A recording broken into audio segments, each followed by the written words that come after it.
Has anybody struck you as particularly strong? I actually feel like Buttigieg is having a night. Buttigieg is doing well. I think Andrew Yang is always strong. I'm not gonna lie. I think his numbers are solid. He has interesting $1,000 ideas. a month is a solid number? No, his numbers are solid. Like, he knows what he's talking about. Okay, That's a yes, proposal. right. We don't know whether it'll work or not. That's a proposal. Right. But I'm saying, like, he knows what he's talking about, and he thinks about things differently. What have you thought of Biden? I think Biden still has too many moments where his train of thought doesn't seem to be... Yeah, when he said he was going to erase the capital gains tax, and I was like, say what? And then he was like, I mean, raise it. Yeah, he started talking about George Washington, and then he said 17, and then I don't know what the 17 was. And then he went back, and he goes and he leaves. I'll be honest with you. When there's 12 people on stage, I don't think anyone has the best shot of being a coherent human being. So... Do you think we've learned any lessons since 2016? If anything, maybe the Democrats have learned when you have a shit ton of candidates, that means you have a shit ton of debates, and having a shit ton of debates means that more people watch you and your policies, and maybe that's how Donald Trump ascended to the presidency. If you have 4 people on stage who are all sane, it's extremely boring. So when you have 12 people who are sane, it's just snippets and then it's exciting. Unfortunately, you cannot separate American politics from American entertainment. And so the more entertaining the debates are, the more likely people are to listen and watch them, and the more people are watching them, the more likely they are to vote. And everyone else has been working so hard on behalf of the Yang Gang every single day, but special credit to Jermaine for being one of the first people to throw his weight behind the campaign. And I gotta say, just walking around with Jermaine just makes you feel so much cooler. Because you walk someplace with Jermaine, and you know exactly how it shakes out. People see Jermaine, and they're like, who is that? And then the next thing is, who's the Asian man with him? Just draws a crowd everywhere we go. Now, Jermaine has more and more company. We just opened our 5th office here in South Carolina. And South Carolina's a perfect place for this campaign because you all see the problems more clearly than a lot of other Americans. You see what's going around us in our communities every single day. I'm a parent. I've got 2 young boys. How many of you all are parents like me? I just talked to a dad in the back who said that he's got a 14-year-old, and he's like, how am I supposed to afford college for my son? He looks up, he's putting money away, he's doing the right things, he's responsible, but he's like, why did college get 2.5 times more expensive than when we went to school? And if you're a parent, you're thinking the same thing. If it's not college, it's daycare. If it's not daycare, it's all of the assorted expenses that come with having a child. And I know, like when, I get asked every once in a while, what are you going to do with your freedom dividend? And I just look at them and be like, I've got kids, man. like that freedom dividend, all the parents here know that's already spoken for. As you all know, I'm not a career politician. And most Americans do not seem to mind. But I spent the last 7 years running a nonprofit I'd started. Give a shout if you worked for a nonprofit or volunteer. Go ahead and shout it out. Yeah, that's right. If you haven't, you're not a very nice person. I'm kidding. They're all great people. But if you worked in a nonprofit, it's such a labor of love. And you have to be constantly making the case for your organization, always grateful, always indefatigable. I spent 7 years running this nonprofit that I started called Venture for America. And we went around the country helping businesses create jobs and grow. And it went so well that I was honored by the Obama administration. I got to bring my lovely wife Evelyn to meet the president. So my in-laws were really excited about me for about a week. And they were like, yeah, look at the pictures. She did all right.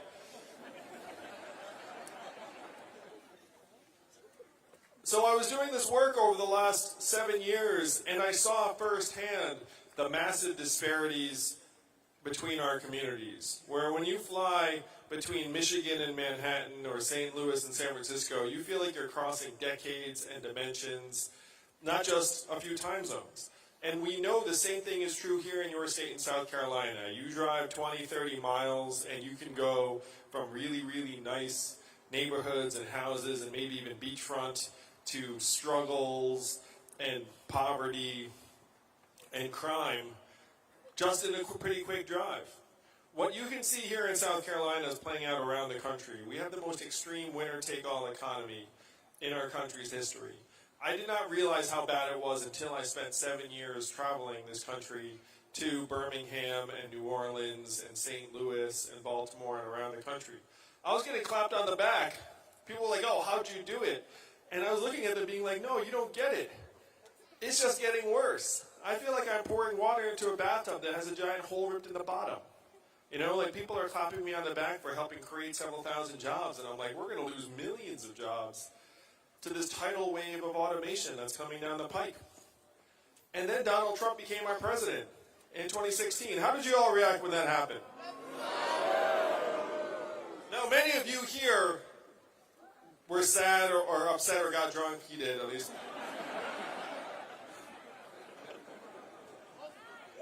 You know, there were tears, there was disbelief, but we all have friends and family members and neighbors who had the opposite reaction, who were excited. And to me, I looked up and said, wow, tens of millions of our fellow Americans decided that taking a bet on the narcissist reality TV star was the right way to go. And that's very dark, honestly. You really got to reflect on that for a second. You're like, wait a minute, like, what did we just do? And so this was a giant red flag. I said, we need to figure this out. We need to get into the guts of it. And in my opinion, Democrats have still not figured out what the lessons of Trump's victory were. No, there were many, many Americans who just took a bet on Donald Trump because they said our government is broken. You know, this is not working for us. Things are just getting darker and darker and slipping away. So I'm willing to take a bet on the Donald Trump presidency. And Democrats should have gone into soul-searching mode, being like, what the heck just happened, and how did we allow this to happen? I went into soul-searching mode because here I was being celebrated for helping create thousands of jobs around the country, and I was like, okay, this is not working. I have to figure out why. And I'm a numbers guy in South Carolina. So I started going through the numbers as to why Donald Trump won. And if you turned on cable news today, why would you think Donald Trump's our president? Russia.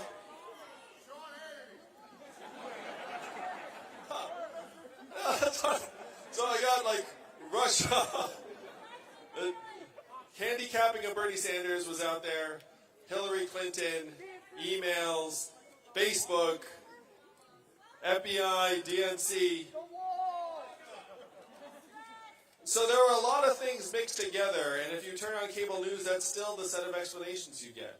But the numbers tell a clear and distinct story. To me, the reason why Donald Trump is our president today is this.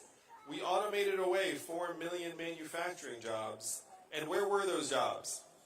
Michigan, Pennsylvania, Ohio, Wisconsin, Missouri, Iowa. If that list of states is familiar, those are all the swing states that Donald Trump needed to win and did win. And you've seen this in South Carolina. You all lost almost 100,000 manufacturing jobs. There's one reason why some of the communities have gone dark. In terms of like, they turn the lights off, then as soon as the manufacturing plant closes, what closes next? The shopping center, what closes next? You know, just like ripples through a community. This is why Donald Trump won, is that we blasted away these 4 million manufacturing jobs, and we're not going to stop there. How many of you have noticed stores closing around where you live here in South Carolina? Yeah, why are those stores closing? Amazon, one-word answer. Amazon soaking up $20 billion in business every single year, closing 30% of your stores and malls. How much did Amazon pay in federal taxes last year? 0. That is your math, South Carolina. 20. I know they told you to cheer anytime I said math, so it's like, even though that's some dark math to cheer for, you're like cheering for that. It's like, yeah, 0 taxes. But I appreciate the support a great deal. So 20 billion out, 0 back, 30% of your Main Street stores and malls closed. When you go into one of those ghost malls, I mean, that gets creepy, am I right? You go to a dying mall, you're like, this is not where I need to be. Unfortunately, when that mall goes dark, it doesn't go to 0 value, it goes to negative value. It causes blight, it depresses property values for miles around. And the most common job in South Carolina and in most of the country is retail clerk. Average retail clerk is a 39-year-old woman making between $9 and $10 an hour. So when her store or mall closes, what is her next move? Tears, no idea, right? Like, no one knows. We know she certainly doesn't have a lot in the way of savings because almost half of us can't afford an unexpected $400 bill, and I'm sure that applies to the vast majority of the people who are making $9 to $10 an hour. Amazon paying zero taxes while this is happening, and I want to explore this for a minute. If Amazon's paying zero in taxes, whose fault is that? Is that their fault? No. It's their job to try and pay zero taxes. You know, can you imagine the scene in Amazon HQ? The accountants and the CFO gather around a desk and they sit Jeff down and like, good news, Jeff. Another year of zero taxes. And then what does Jeff do? Jeff goes to his vault, says nice job, takes out giant bags of gold coins, drops them in front of each one of them. They take the bag, they throw them in their SUV, they drive home, and then they do like a Scrooge McDuck, like gold coin back, you know? Like, I mean, that is their job. Like, they're doing their job. Whose job is it to make sure they don't pay zero in taxes? Our job. Our job collectively. We have to be pretty dumb to have a system that lets Amazon pay zero in taxes. Right? And South Carolina, I have to say, you know who has to fix it? You do. Oh, I know, you're here, you're like, hey, it's a Friday night, I just came to see Yang speak. I have to fix the fact that Amazon's paying zero taxes? Yes, you have to fix it, because there is no one else. That is the both magic and craziness to our system right now, is that we've got this government in Washington that has been overrun with corporate money, bought and sold time and time again. That's how a company like Amazon pays zero in taxes. And our democracy allows for only one response, and that's to send someone to government and flush the pipes. Yeah, that's all. Now, for someone to get to the top of Washington, there have to be a number of things about this person, which is funny. Number one, they have to not owe anyone anything. You know what I mean? They can't be like, oh, someone financed my campaign. And you know who financed this campaign? You did. This campaign raised $10 million last quarter in increments of only $30 each. So my fans are almost as cheap as Bernie's. But that $10 million, that's zero in corporate PAC money. We are the answer. This is the grassroots revolution that can get in there and start rewriting the rules of the 21st century economy to work for us. But the only way that happens is if you make it happen, South Carolina. Raise your hand if you're really into politics. Let's try this. This will be interesting. All right. So if you have your hands way up, what's the first state to vote? Iowa. What's the second one? New Hampshire. What's third? Nevada. And then you all are number 4. Now, maybe some of you are like, number 4, that's not that great. Oh, it's very, very great. Because I can guarantee you this race will be completely up in the air by the time it gets to you all. Like, completely. I tried to do the math. Do you know how many Californians each of you is worth? About 250 Californians each. Seriously. So let's say there are several hundred people here tonight. That's like 75,000 Californians. It's like 2 football stadiums full of Californians here tonight. That's the power here. This is the power to rewrite the rules, right here. You get enough people here in South Carolina to present a new way forward to the rest of the country, it actually catches hold and catches fire. The answer is in your hands. We're in a magical place where your votes actually matter. In most of the country they look up and they're like, my vote doesn't matter. They're generally right. Americans are very smart. No, true. I mean, let's tell you like it is. Your votes do matter. Does not take that many people here in South Carolina to change the course of history. If you look up at the, I can go through the math for you, but we're talking about like thousands. We're talking about like, like a discrete number. It's like tens of thousands of folks here in South Carolina, and then history turns on a dime. Now, most of you I know are from South Carolina, and if that's the case, then everyone you know in the state is also magical. They're also worth 250 Californians. You can also be like, hey, I get 3 friends, that's 1,000 Californians. Like that. Seriously, you should set that as a goal. And if you're from outside the state, then you can come to the state and then talk to a magical South Carolinian. This is the stuff of revolution, and it's the only way revolution occurs. It's the only way revolution occurs. Other than that, we have 4 more years of the trends getting sharper and stronger. So what are the trends? I talked about the fact that Amazon's closing 30% of your stores and malls and paying 0 in taxes. How many of you have noticed a self-serve kiosk in a fast food restaurant you've gone into? Every McDonald's in the country will have one by 2021. They're starting at the front of the house, and they're going to move to the back of the house, like the robot burger flippers and fry cookers. Food preparation and food service, 3rd most common job in this country. When you call the customer service line of a big company and you get the software, you do the same thing I do, which is you dial 000, say human, representative, you know, it's like until you get someone on the line. Raise your hand if that's what you do. Oh yeah, that software is miserable. But in 2 or 3 short years, the software is going to sound like this. Hey Andrew, how's it going? What can I do for you? It'll be fast, seamless, efficient, a little bit seductive perhaps. You might not even know it's software. What is that going to mean for the 2.5 million Americans who work at call centers right now making $14 an hour? Yeah, same thing as with the woman who lost her retail job. I talked to a call center manager this morning here in South Carolina, and he said to me that he's in the process of automating his own job away. That's why he was here. He was like supporting me. He was like, we need you to win so bad.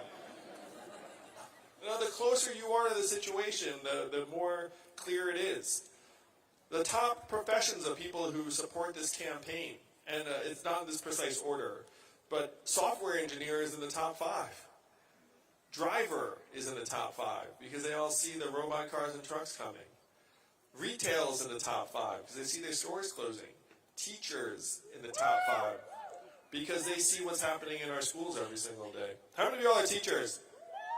Let's give that a round of applause. Good teachers are the best.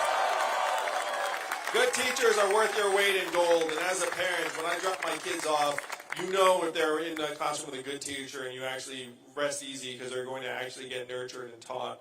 And there's a huge gulf there. You walk in, and if the teacher's checked out, as a parent, you know it. And I'm happy to say that, like, good teachers, in my experience, outnumber bad teachers by, like, 1,000,000 to 1. Wow. So, the self-serve kiosks are rolling out. The call center software is rolling out. The one that scares me is the robot trucks. How many of you all know a truck driver here in South Carolina? Yeah, it's the most common job in 29 states in this country. There are 3 million plus truckers, 3.5 million or so truckers. 94% men, average age 49, make $46,000, a little bit more every year. How are they going to react when there's a robot truck that never needs to stop? They can go 24/7. You know, most of the truckers you know are non-union. And I know this because only 13% of truckers nationally are in a union. So your friends are probably the 87% that are not. And many of them took out loans of tens of thousands of dollars, even more, to lease their truck. So imagine having your life savings tied up in a truck that you can drive maximum 14 hours a day because then the truck seizes up and says you got to get out and go to sleep. And then you see the robot truck on the highway that never stops. What is your reaction? Yeah, I mean, but we're talking about hundreds of thousands of people who are in this situation in 5 to 10 short years. UPS just invested in robot trucks in Arizona. Well, the company's not Arizona, but they're actually like piloting the trucks in Arizona. They tend to choose warm states to test out the robot trucks because the robot trucks are really bad with snow. That's true. Yeah. Yeah, I hear that the South Carolina snow driving is not exactly like and like a few flakes come down, everyone's like, oh my gosh. No, I don't know what that reaction's like. That's everywhere. When the robot trucks come, to me, this is when the rubber hits the road. We do not have that much time. I mean, technology tends to move in nonlinear ways. It goes like this, and all of a sudden it goes up like that. And I'm friendly with some of the top technologists in the country. And the more they know, the more concerned they are. The conversations I have are not, I know what's in the lab, I know what artificial intelligence's cutting edge looks like, and everything's going to be cool. That's not the conversation. It goes, I know what's in the lab, I know what's coming out, and we need to prepare people. That is the message I get from folks who know the most.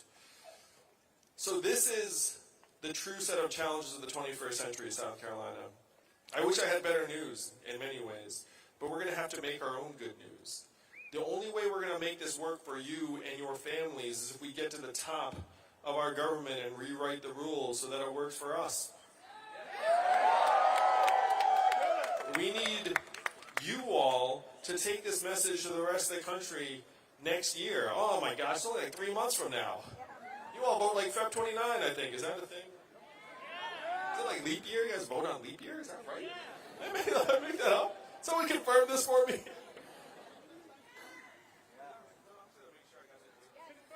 Confirmed, all right. Yeah. So what does that give us to make history? Approximately 3 months. But we can do it. So you plant the flag and you say we're going to present a new way forward to the rest of the country of a trickle-up economy, an economy that works for our people, our families, and our communities. It makes us all stakeholders. Yeah, puts humanity first. Now I know the first time you heard about me in the campaign, you heard this. There's an Asian man running for president who wants to give everyone $1,000 a month. And the first time you heard that, you were like, ha ha, that's a gimmick, that'll never happen.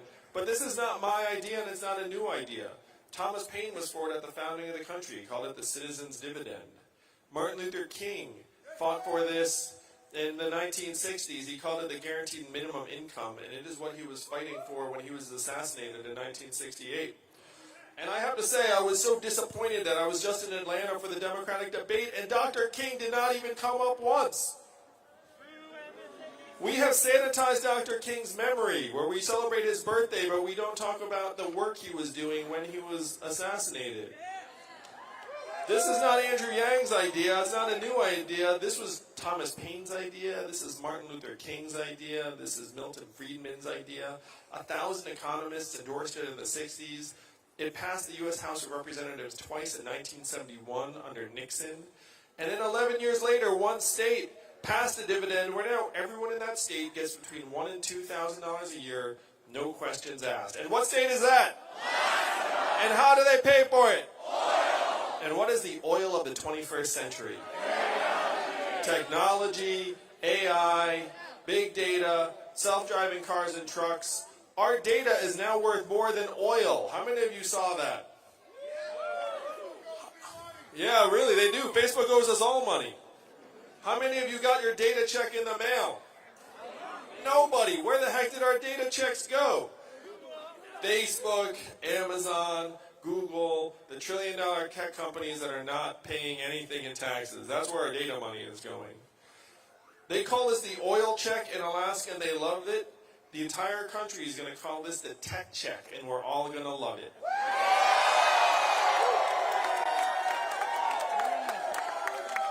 So this is how we start rewriting the rules. We get our fair share of every Amazon sale, every Google search, every Facebook ad. We put the money into your hands. And you know the money doesn't disappear. After I'm president, thanks to you all, where are you going to spend the money in real life? How are you going to spend it?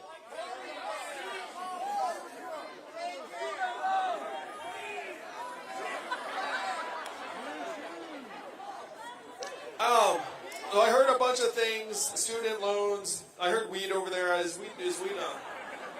And I do want to legalize marijuana. I think most of you know that. It's a healthier way of managing pain than the prescription opiates that are killing our people. I mean, it's like, how much of the money is going to stay right here in South Carolina? Most all of it, not all of it. You might get an extra blender on Amazon. You might get your own Netflix password instead of passing the one around to like 10 people. So a little money floats up to the cloud, but most of it stays right here in your communities. It goes to daycare and Little League signups and car repairs you've been putting off, and the things that make us stronger and healthier every single day. That's where most of the money goes. And this is not something that people who are in business are against. Because the people in business know that your having money actually is going to end up making their businesses stronger. that blasting away the American middle class is really bad for the economy. So this idea of a freedom dividend for every American goes from being far out and too good to be true to being necessary and inevitable very, very quickly. As soon as you see the full context of the fact that we're in the midst of the greatest economic transformation in the history of our country, what experts are calling the fourth industrial revolution. When is the last time you heard a politician even mention the words fourth industrial revolution? Just now. And I'm barely a politician, South Carolina. And I certainly would have mentioned the fourth industrial revolution even more on Wednesday if they gave me a question or two that talked about the economy. Instead, I got questions that had absolutely nothing to do with my campaign. And I still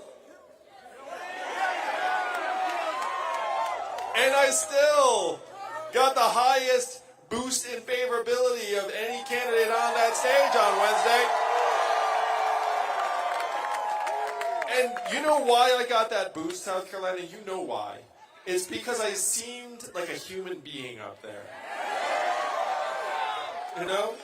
We talk about, like, this is like the war against the robots. There are times when I feel like my opponents are the robots.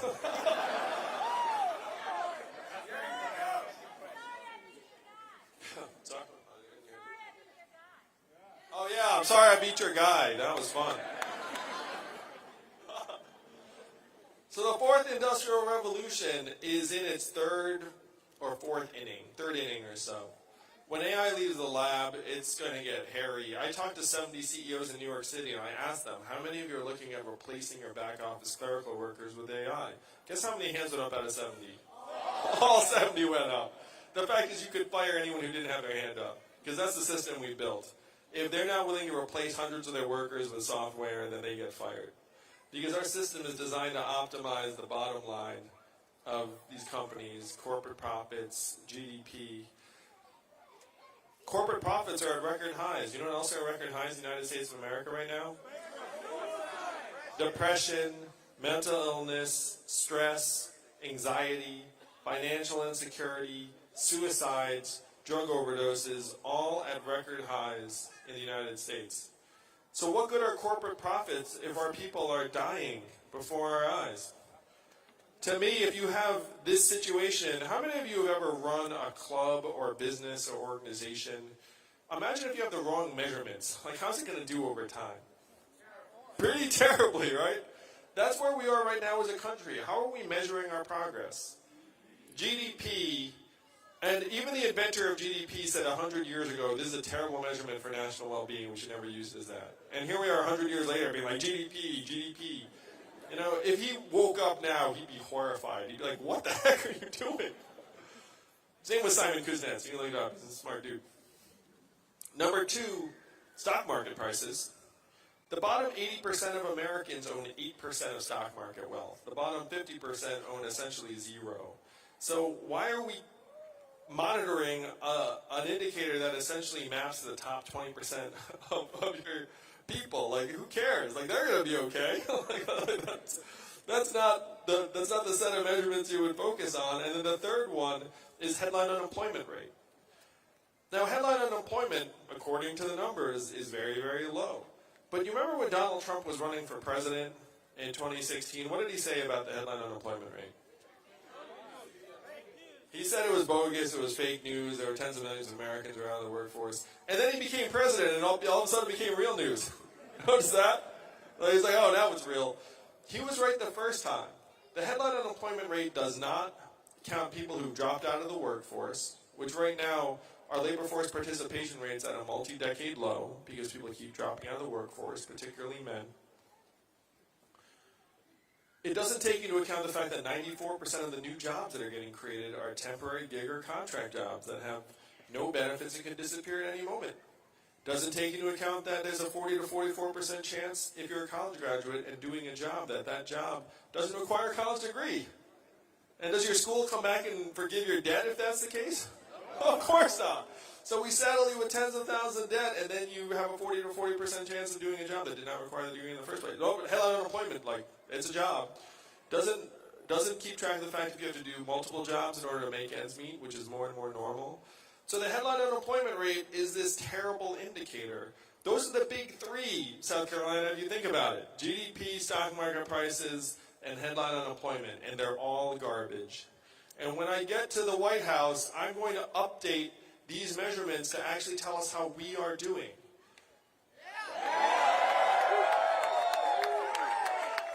So how would you measure your own community's progress in a way that would actually get you excited if I said it got better?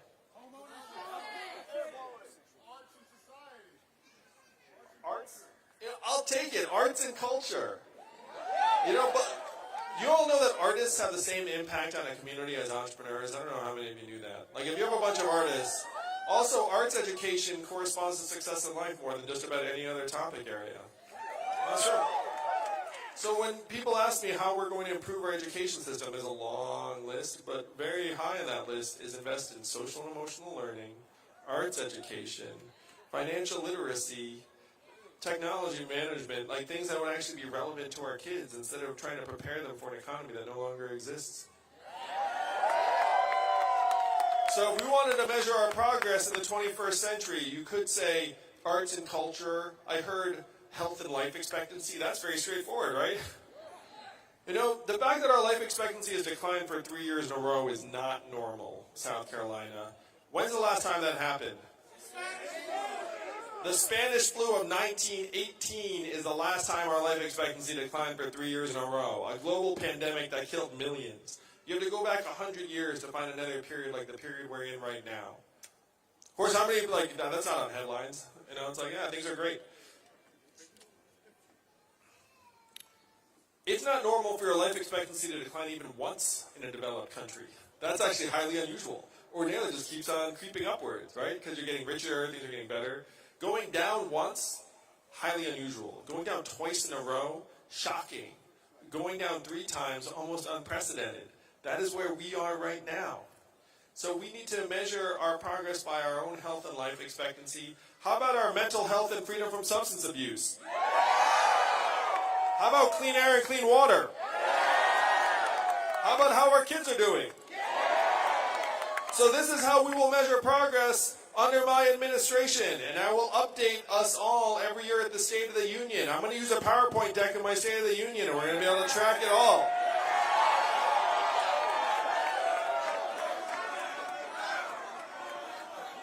Some people here are definitely like, is there a PowerPoint chain going on? Oh, no. I know, it's the nerdiest presidential campaign ever. So if we have the measurements right, then we can start valuing our own work properly. And right now, my wife is at home with our 2 boys, one of whom is autistic. How much does her work count in GDP every year? And we know that's the opposite of the truth. We know it's among the most important work that gets done anywhere in our society. And so if you start measuring our economy by our own health and well-being, then whose work starts to gain value? Caregivers, parents, teachers, anyone, social workers, anyone who's making us stronger, psychologists, like people that make us stronger, then instead of being seen as a cost, they start to be seen as investments. A good teacher is worth his or her weight in gold by the numbers. Because if you look at the educational outcomes in that school, multiplied by the number of students, it actually justifies paying teachers a lot more. By changing the measurements, we can change everything. And a lot of it is about changing our own mindset. Because right now, this mindset of scarcity is tearing our country apart. And we all know it very, very well. We all live it. And scarcity is not just about money, though that's a big part of it. In a country that has 78% of us living paycheck to paycheck, and almost half of us can't afford an unexpected $400 bill, and you have record levels of financial insecurity, then yeah, a lot of it's money. You look up and you're like, oh my gosh, like I have to make these time-money trade-offs every day just to try and make ends meet. Now that's a mindset of scarcity that has disastrous effects. But it's not just money. It's time.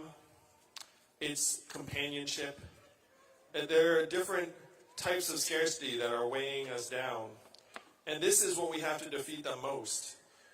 The mindset of scarcity is actually what makes us think that something like us all getting $1,000 a month is not possible. There is nothing stopping the majority of citizens in a democracy from voting ourselves a dividend of $1,000 a month. Absolutely nothing. Do you all remember voting for the $4 trillion bailout of Wall Street? No, none of us voted for that. You know, do you remember anyone being like, where are we going to get the money? No! Like, you know, it's time for us to take it back and then create, essentially, a bailout for the people. No. Invest in ourselves, invest in our people. I was so struck by what was going on in the financial crisis, I quit my job, I started a nonprofit, and I devoted 7 years of my life trying to make things better. Because I saw what happened and I was sickened by it. I was like, what just happened? We just destroyed this economy, bailed out the bankers, and then everyone's walking around like, you know, like with people losing their homes in communities around the country, like this is appropriate. I was like, this is disgusting. You know, like we have to do better than this. And so I quit my job. I put some of my own savings to start this nonprofit. I started calling rich friends and being like, hey, like throw in a couple bucks. Because I thought that this was the way to rebuild the country. And I'm incredibly proud of the work that I did over those 7 years. And the organization's growing without me. It turns out they didn't need me that much. Which is a sign of a very proud entrepreneur. You get really excited when it just goes on without you. But I realized that we have to go far, far bigger. That the language of capital efficiency is going to tear us apart and destroy us if we let it go too far. And it's getting there right now. Right now, so many of us are getting confused between economic value and human value. Like they're the same thing. They are not. That's why you have people who are generally well-intended saying ridiculous things like the coal miners should become coders. That actually makes no sense. You know, it only makes sense if you're so brainwashed to think if you don't have economic value, you have no value. So if your livelihood has disappeared, then we have to try and turn you into something that has value, as if we're all widgets, as if we're all like economic inputs into this like giant machine. That's really where this country is right now. Like the software is trying to turn us into these economic inputs, and it's not working.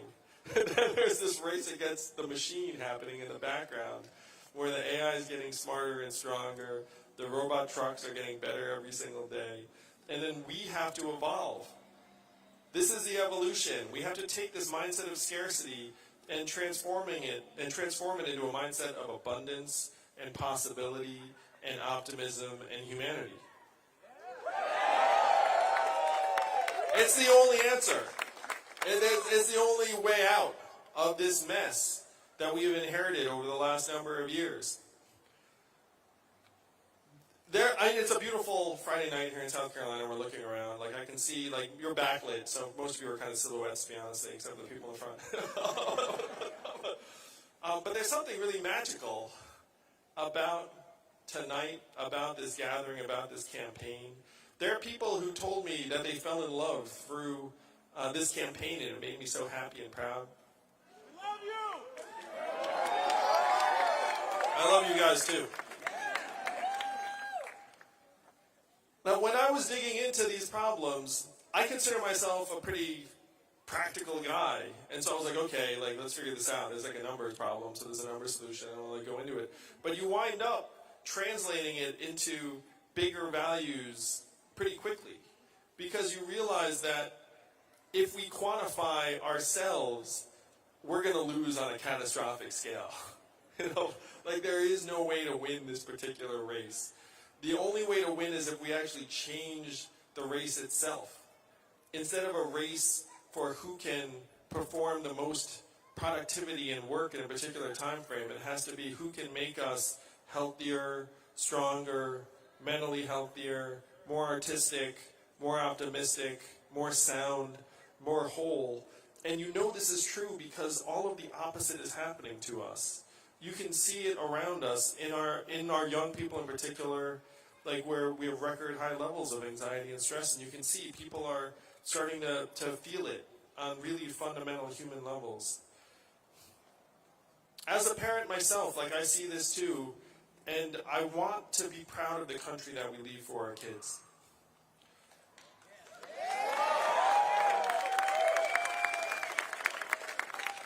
I can see the future very clearly, South Carolina, and the future that is coming down the road is not something I am willing to accept for my kids or yours.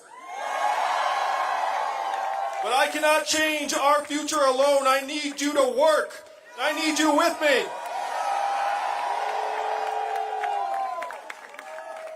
We have incredible team members here in South Carolina, and they need your help.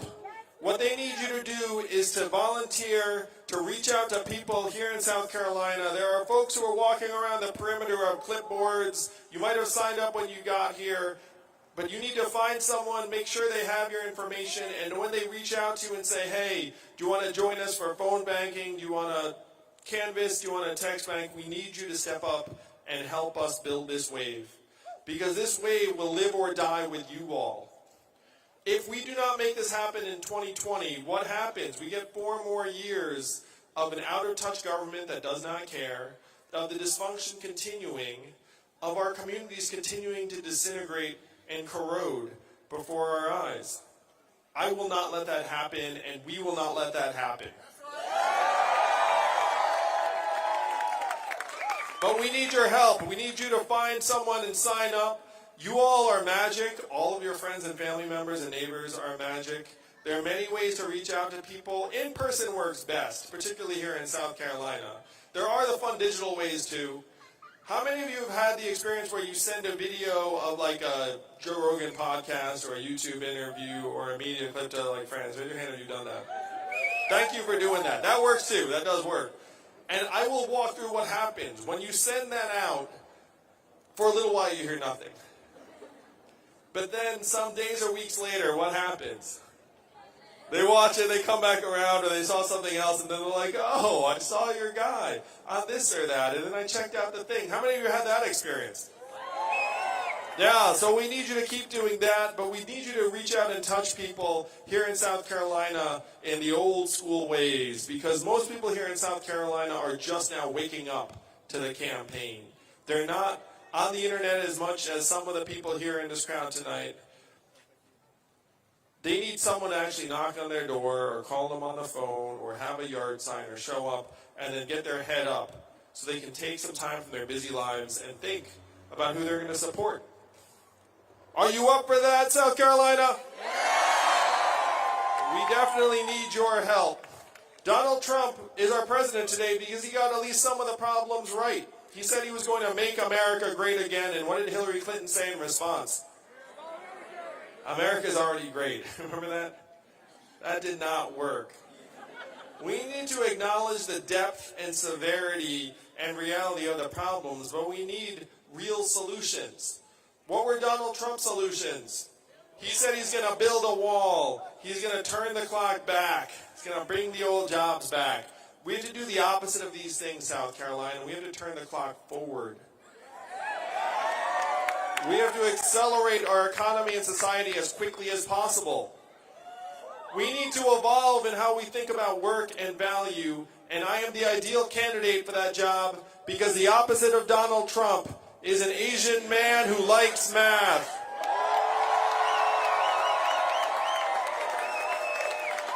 What does math stand for, South Carolina? Make America think harder. That's right.